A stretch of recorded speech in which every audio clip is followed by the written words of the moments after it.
Folks, let me ask you.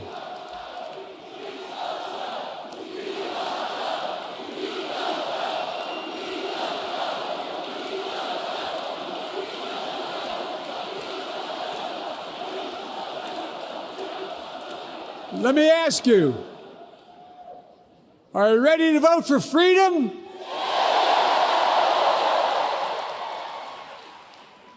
Are you ready to vote for democracy and for America?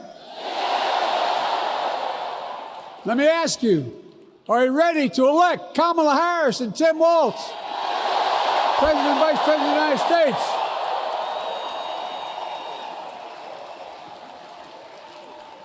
My fellow Democrats, my fellow Americans, nearly 4 years ago, in winter, on the steps of the Capitol, on a cold January day, I raised my right hand and I swore an oath to you and to God to preserve, protect, and defend the Constitution and to faithfully execute the office of the President of the United States. In front of me was a city surrounded by the National Guard. Behind me, a Capitol just 2 weeks before had been overrun by a violent mob. But I knew then, from the bottom of my heart, that I knew now, there is no place in America for political violence. None. You cannot say you love your country only when you win.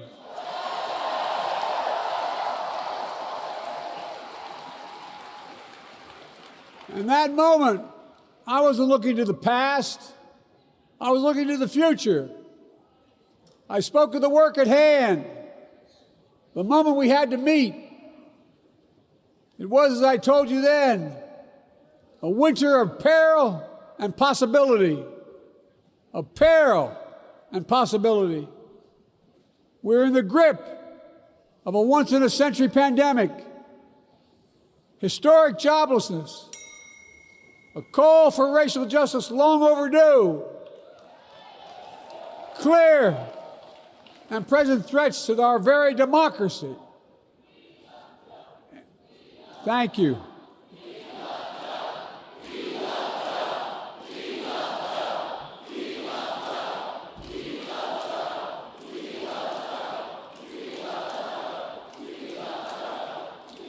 And yet I believed then, and I believe now, that progress was and is possible. Justice is achievable. And our best days are not behind us, they're before us.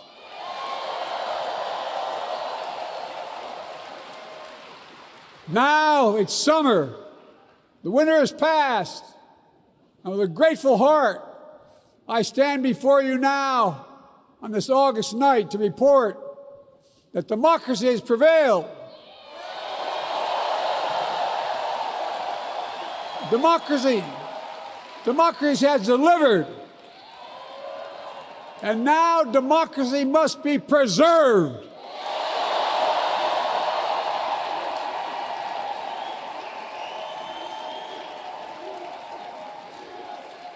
You've heard me say it before.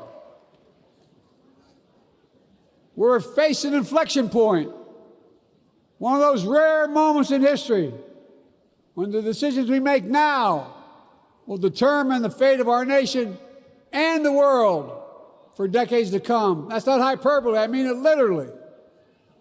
We're in a battle for the very soul of America.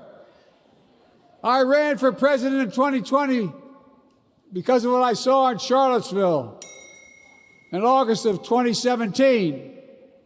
Extremists coming out of the woods, carrying torches, their veins bulging from their necks, carrying Nazi swastikas, and chanting the same exact anti-Semitic bile that was heard in Germany in the early 30s. Neo-Nazis, white supremacists, and the Ku Klux Klan, so emboldened by a president then in the White House, that they saw as an ally. They didn't even bother to wear their hoods. Hate was on the march in America. Old ghosts and new garments, stirring up the oldest divisions, stoking the oldest fears, giving oxygen to the oldest forces that they long sought to tear apart America. In the process, a young woman was killed. When I contacted her mother, I asked about what happened. She told me. When the president was asked what he thought had happened, Donald Trump said, and I quote, "There are very fine people on both sides. My God." That's what he said. That is what he said and what he meant. That's when I realized, had listened to the admonition of my dead son, I could not stay in the sidelines. So I ran.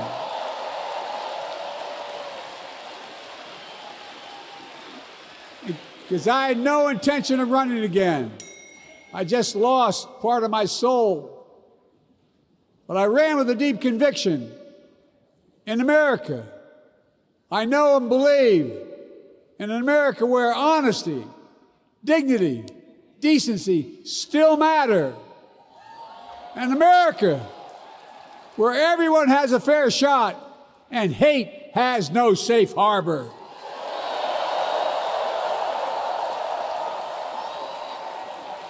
An America where the fundamental creed of this nation, that all of us are created equal, is still very much alive. And a broad coalition of Americans joined with me. 81 million voters voted for us, more than any time in all of history. Because of all of you in this room and others, we came together in 2020 to save democracy.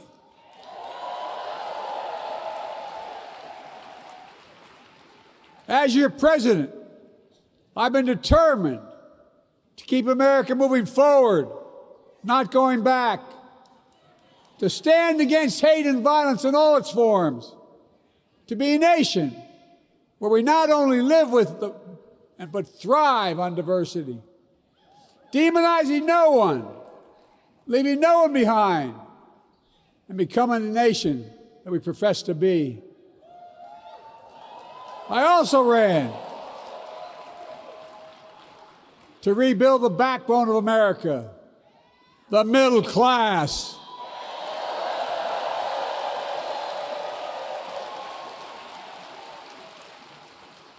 I made a commitment to you that I be a president for all Americans, whether you voted for me or not. We have done that. Studies show the major bills we have passed actually delivered more to red states than blue, because the job of the president is to deliver to all of America. And because of you, and I'm not exaggerating, because of you, we've had one of the most extraordinary 4 years of progress ever, period. When I say we, I mean Kamala and me. Just think about it. COVID no longer controls our lives. We've gone from economic crisis to the strongest economy in the entire world. Record 16 million new jobs. Record small business growth. Record high stock market. Record high 401ks. Wages up and inflation down, way down, and continuing to go down.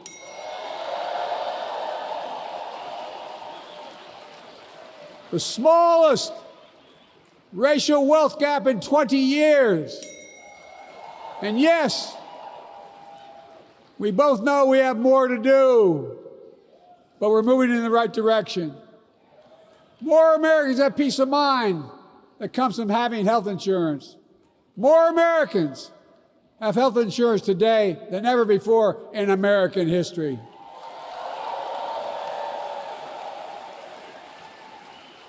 And after, as a young senator beginning to fight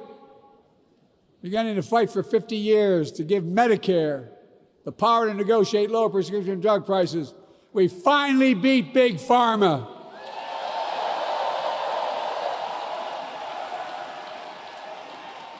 And guess who cast the tie-breaking vote? Vice President, soon-to-be President Kamala Harris.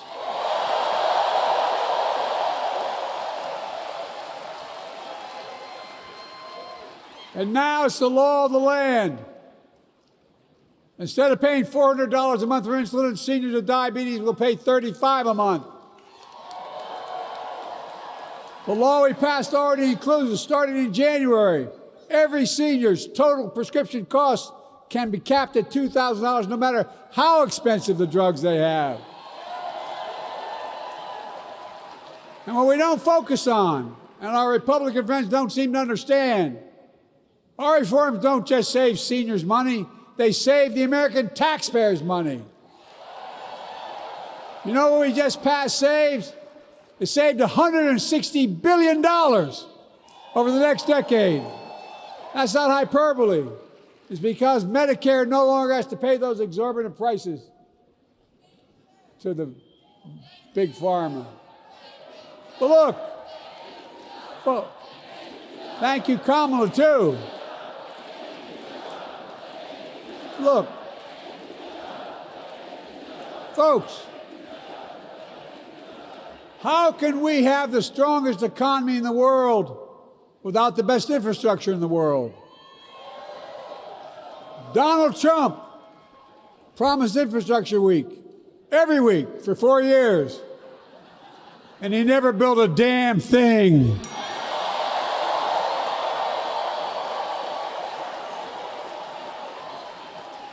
But now, because of what Kamala and I have done, remember we were told we couldn't get it done. Remember when we came into office, we couldn't get anything passed? But right now, we're giving America an infrastructure decade, not week. We're modernizing our roads, our bridges, our ports, our airports, our trains, our buses. We're removing every lead pipe from schools and homes so every child can drink clean water. We're providing affordable high-speed internet for every American, no matter where they live, not unlike what Roosevelt did with electricity. And so much more. We are uniting the country. We're growing our economy. We're improving our quality of life. And we're building a better America.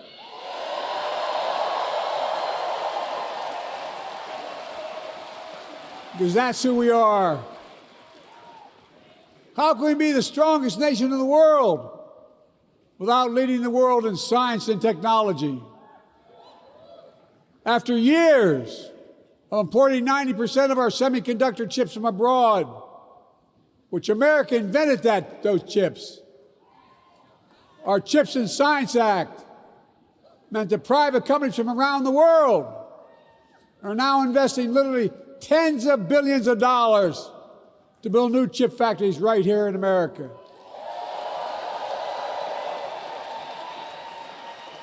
And over that period, they'll create tens of thousands of jobs. And many of those jobs in the so-called fabs, the buildings that make the chips, that's being constructed now. And guess what? The average salary in those fabs, size of a football field, will be over $100,000 a year, and you don't need a college degree.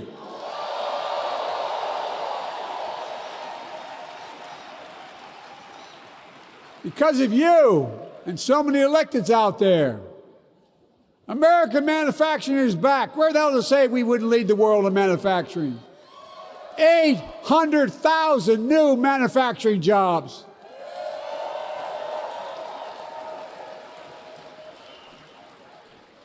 Our Republican friends and others made sure they'd go abroad to get the cheapest labor. We used to import products and export jobs. Now we export American products and create American jobs right here in America, where jobs belong. With every new job, With every new factory, pride and hope is being brought back to communities throughout the country that were left behind. You know you're from it, many of you. You know what it's like when that factory closed, where your mother, your father, your grandmother, grandfather worked. And now you're back, providing once again, proving that Wall Street didn't build America, the middle class built America, and unions built the middle class.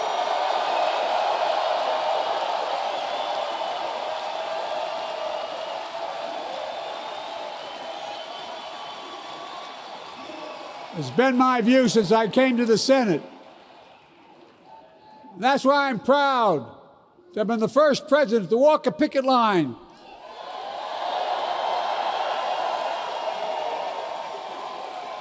and be labeled the most pro-union president in history, and I accept it. It's a fact.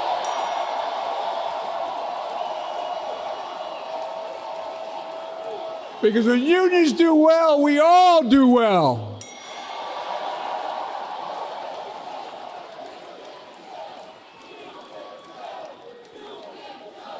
You got it, man. You got it.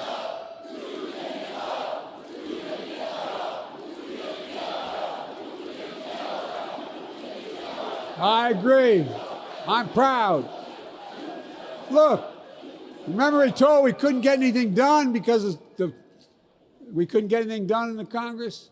Well, with your support, we passed the most significant climate law in the history of mankind.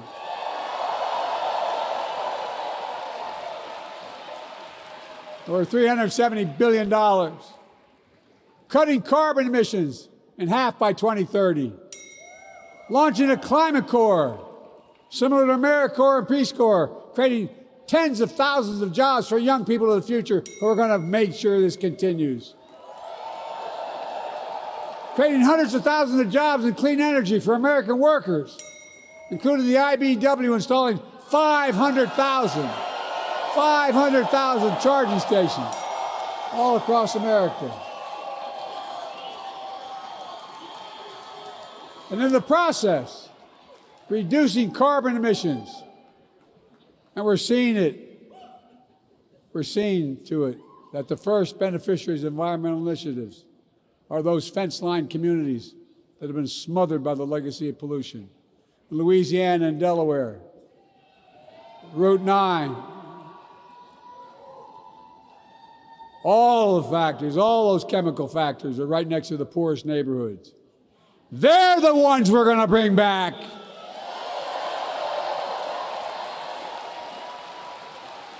And how? How can we be the greatest nation in the world without the best education system in the world? Donald Trump and the Republican friends, they not only can't think, they can't read very well. Seriously, think about it. Look at their Project 2025. They want to do away with the Department of Education. Well, during the pandemic, Kamala and I helped states and cities get back their schools back open. And we gave public school teachers a raise.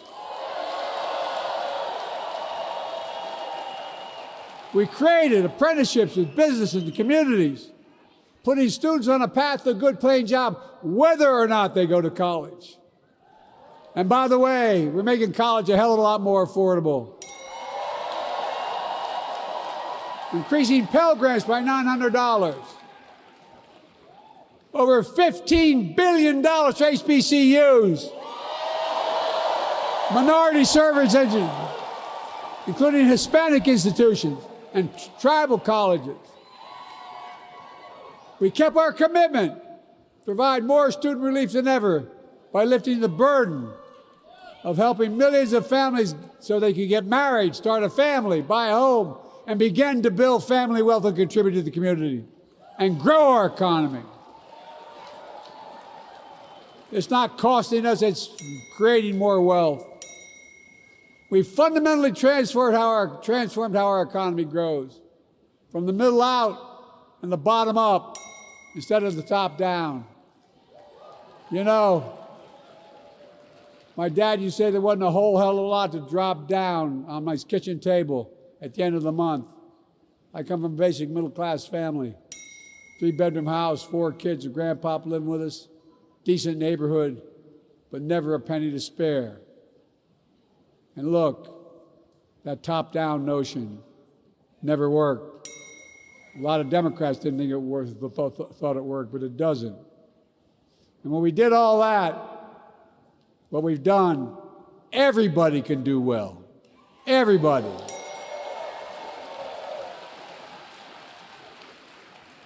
Donald Trump calls America a failing nation. No, I'm serious. But think about this. Think about this. He publicly says to the whole world, I'm going to say something outrageous. I know more foreign leaders by their first names and know them well than anybody alive. Just because I'm so damn old. But I'm not joking. Think of the message he sends around the world when he talks about America being a failing nation. He says we're losing. He's the loser. He's dead wrong.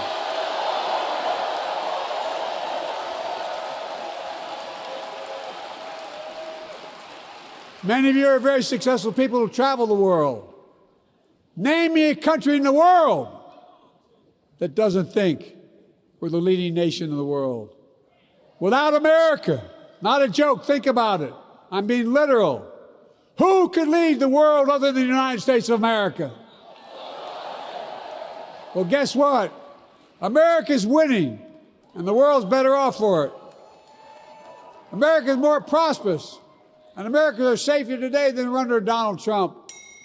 Trump continues to lie about crime in America, like everything else. Guess what? On his watch, the murder rate went up 30%, the biggest increase in history. Meanwhile, we made the largest investment, Kamala and I, in public safety ever.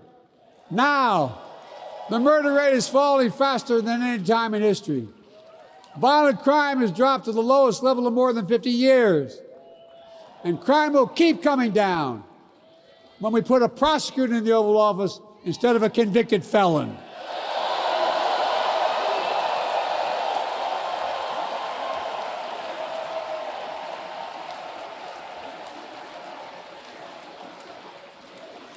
And folks, the distinguished senator from the Senator from California and I passed the first ban on assault weapons. And guess what? It worked. If we care about public safety, we need to prevent gun violence.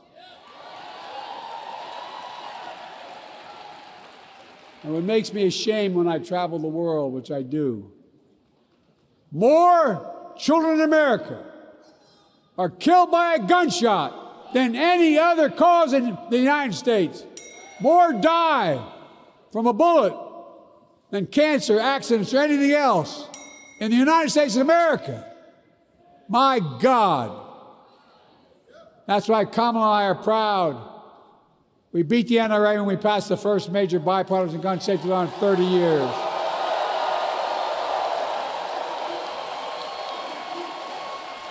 I'm serious. That comes from here. And now it's time to ban assault weapons again. And demand universal background checks.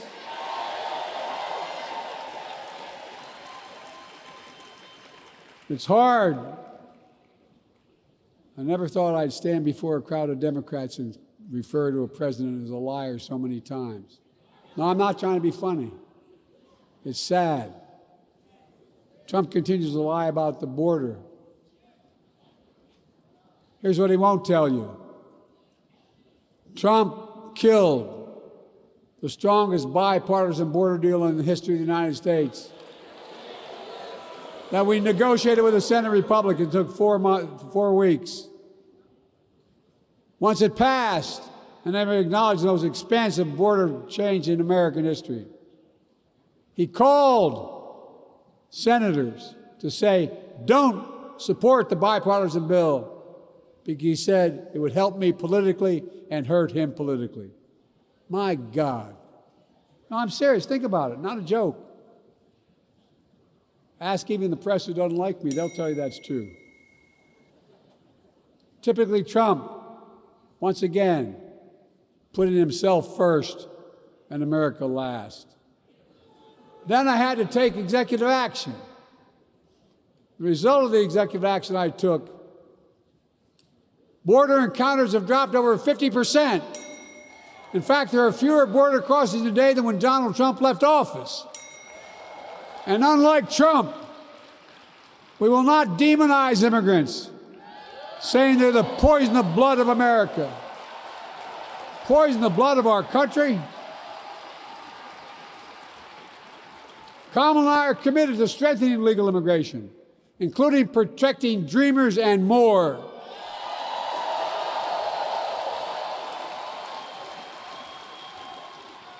And here's what else I believe in. Protecting your freedom to vote, your freedom to love who you love,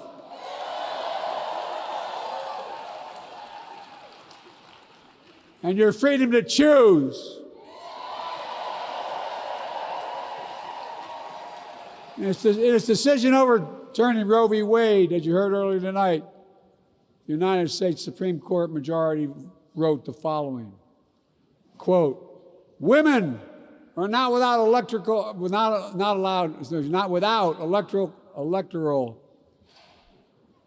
or political power." No kidding. MAGA Republicans found out the power of women in 2022. And Donald Trump is going to find out the power of women in 2024. Watch.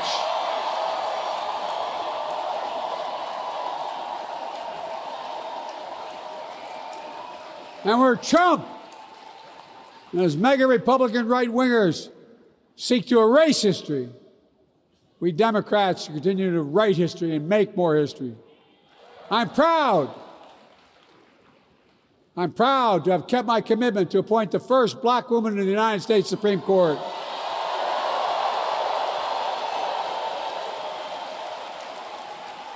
Ketanji Brown Jackson, a symbol for every young woman in America that you can do anything. I'm proud that I've kept my commitment to have an administration that looks like America and that taps in to the full talent of our nation. The most diverse cabinet in history, including the first black woman of South Asian descent to serve as vice president, and will soon serve as the 47th president of the United States.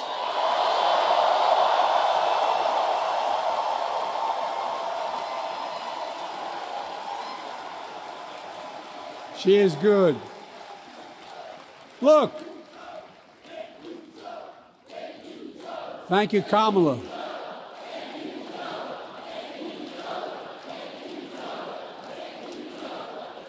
Folks, I've long said we have many obligations as a nation, but I got in trouble years ago for saying I'd make no apologies. We have only one truly sacred obligation: to prepare and equip those we send to war and care for them and their families when they come home and when they don't. That's why I'm so proud to have written and signed the PACT Act, one of the most significant laws ever, helping veterans and their families exposed to toxic materials like burn pits in Agent Orange. I was around during the Vietnam War. It's hard. Nobody was able to prove that there's illness was the consequence of Agent Orange. And no one was able to prove initially that because they lived in burn pits like my son lived next to in Iraq for a year, that is the cause of their illness. But because of the PACT Act, a surviving spouse with 2 children is now eligible for a stipend of about $3,000 a month. And those children who lost a parent are eligible for tuition benefits to go to college and to get job training. It's already helping over 1 million veterans and their families just so far. Well, I love them, and I'm so proud of my son's service. We get it. But guess who doesn't get it and doesn't respect our veterans? We know from his own chief of staff, the four-star General John Kelly, that Trump, when in Europe, would not go to the grave sites in France. The brave service members who gave their lives to this country, he called them suckers and losers. Who in the hell does he think he is? Who does he think he is? There's no words for a person. They're not the words of a person not worthy of being commander-in-chief, period. Not then, not now, and not ever. I mean that. I mean that from the bottom of my heart.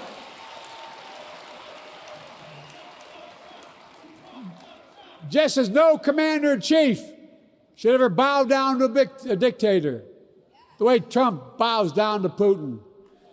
I never have, and I promise you, Kamala Harris will never do it.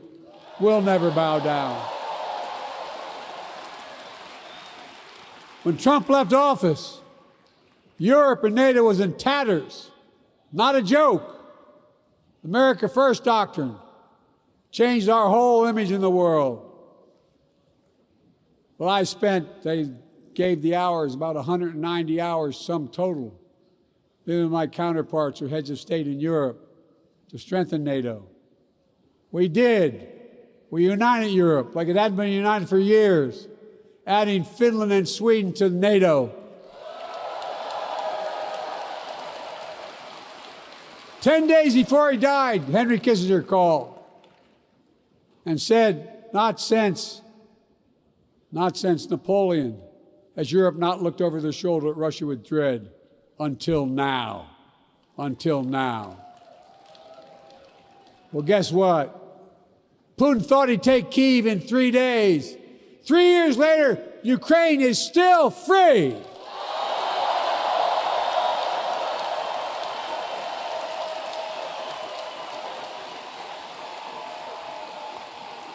When I came to office, the conventional wisdom was that China would inevitably surpass the United States.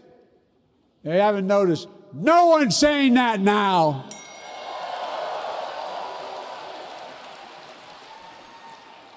And we'll keep working to bring hostages home and end the war in Gaza and bring peace and security to the Middle East.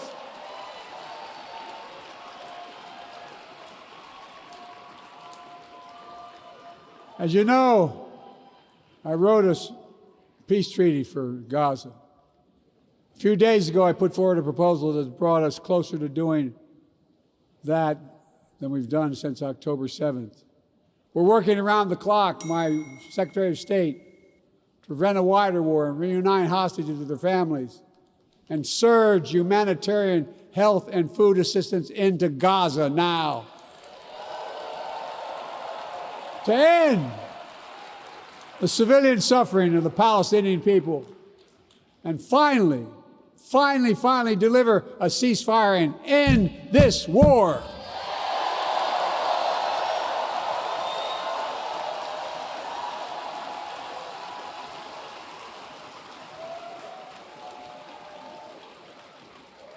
Those protesters out in the street, they have a point. A lot of innocent people are being killed on both sides. Just as we worked around the clock to bring home wrongfully detained Americans and others from Russia in one of the most complicated swaps in history, but they're home. Kamala and I are going to keep working to bring all Americans wrongfully detained around the world home. I mean it. Folks, I've got 5 months left in my presidency. I've got a lot to do. I intend to get it done.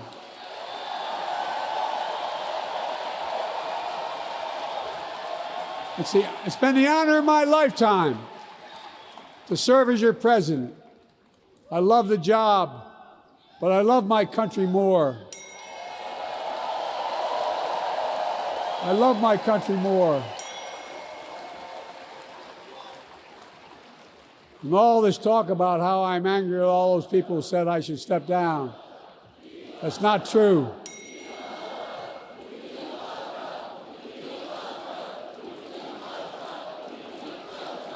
Thank you.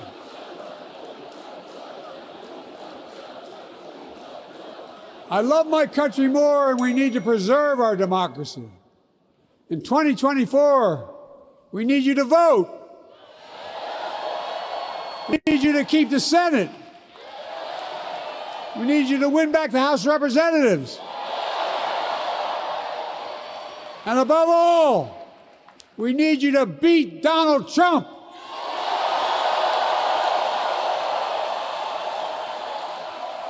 And elect Kamala and Tim President and Vice President of the United States of America.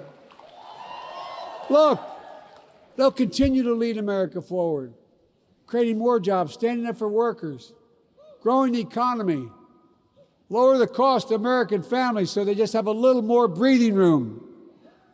We've made incredible progress, but we have more work to do. And Kamala and Tim will continue to take on corporate greed and bring down cost of food. They'll keep taking on Big Pharma, making insulin $35 a month, not just for seniors, but for everyone in America. And capping prescription drug costs at a total of $2,000, not just for seniors, but for everyone. And folks, that's going to save America again tens of billions of dollars. Folks, they'll make housing more affordable, building 3 million new homes, providing $25,000 down payment assistance for the first-time home buyer, more than the 10 we approved. Donald Trump wants a new tax on imported goods, food, gas, clothing, and more. You know what that will cost the average family, according to the experts? $3,900 a year in a tax. No, that's a fact. Kamala and Tim will make the child care tax credit permanent.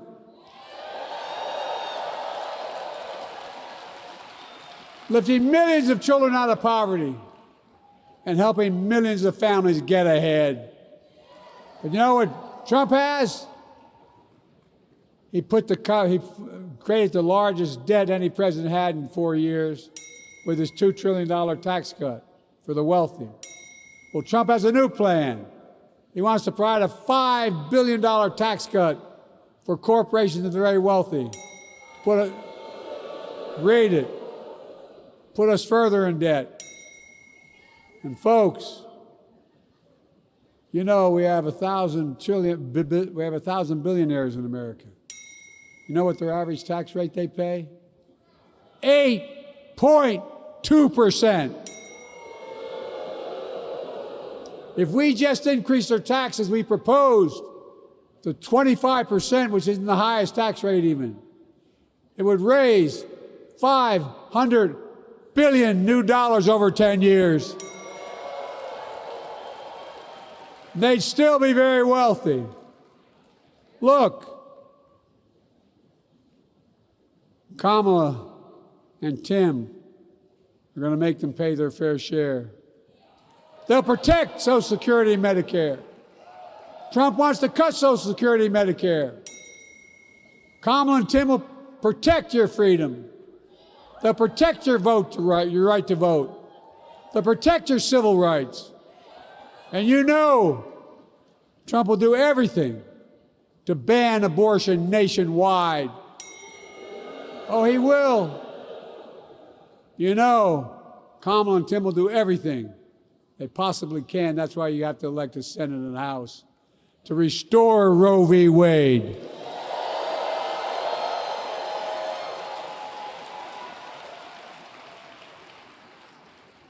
The ancient Greeks taught us that character is destiny. Character is destiny. For me and Jill, we know Kamal and Doug are people of character. It's been our honor to serve alongside them. And we know that Tim and Gwen Waltz are also people of great character. Selecting Kamala was the very first decision I made when I became our nominee. And it was the best decision I made my whole career.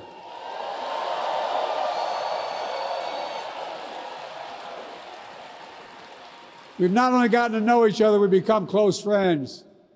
She's tough, she's experienced, and she has enormous integrity, enormous integrity. Her story represents the best American story. And like many of our best presidents, she was also vice president. That's a joke.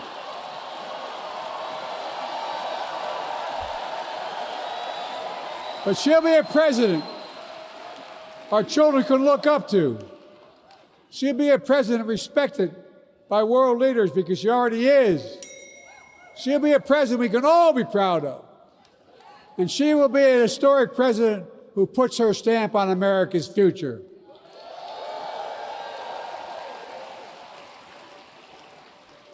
This will be the first presidential election since January 6th.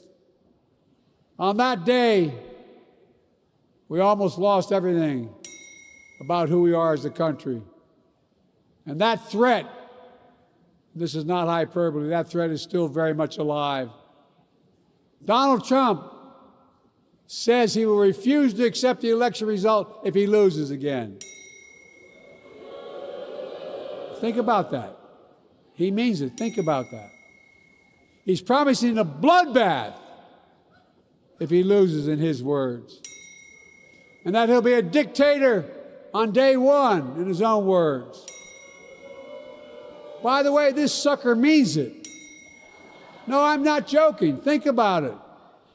Anybody else said that in the past, you'd think he was crazy. He is crazy, but you'd think it was an exaggeration, but he means it.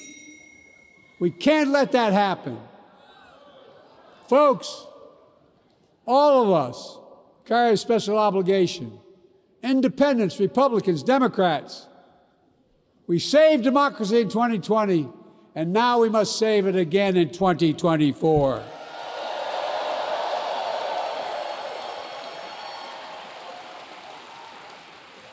The vote of each of us cast this year will determine whether democracy and freedom will prevail. It's that simple. It's that serious. And the power is literally in your hands. History is in your hands. Not hyperbole. It's in your hands. America's future is in your hands. Let me close with this. Nowhere else in the world could a kid with a stutter and modest beginnings in Scranton, Pennsylvania, and Claymont, Delaware, grow up to sit behind the resolute desk in the Oval Office.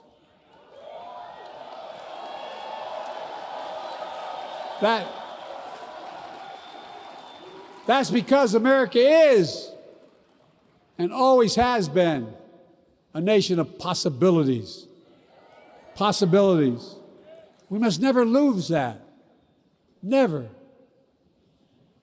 Kamala and Tim understand that this nation must continue to be a place of possibilities, not just for the few of us, but for all of us.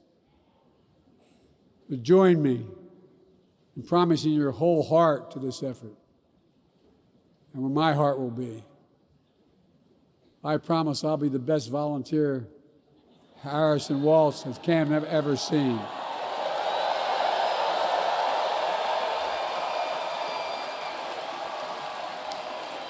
Each of us has a part in the American story. For me and my family, there's a song that means a lot to us, that captures the best of who we are as a nation. The song is called American Anthem.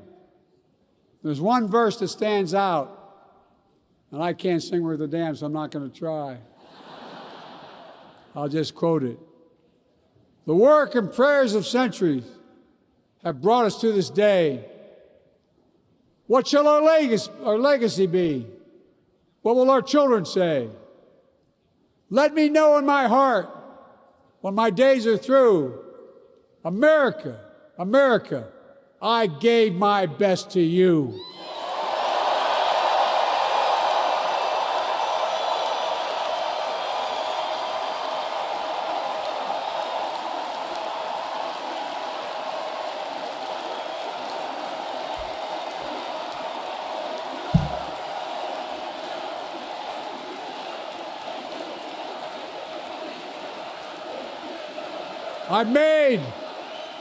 I've made a lot of mistakes in my career, but I gave my best to you.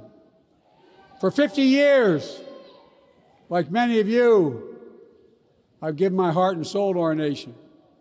And I've been blessed a million times in return with the support of the American people. I've either been too young to be in the Senate because I wasn't 30 yet, and too old to stay as president.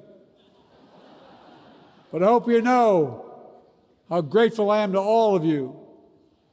I can honestly say, and I mean this from the bottom, give you my word as a Biden, I can honestly say I'm more optimistic about the future than I was when I was elected as a 29-year-old United States Senator. I mean it. Folks, we just have to remember who we are. We're the United States of America.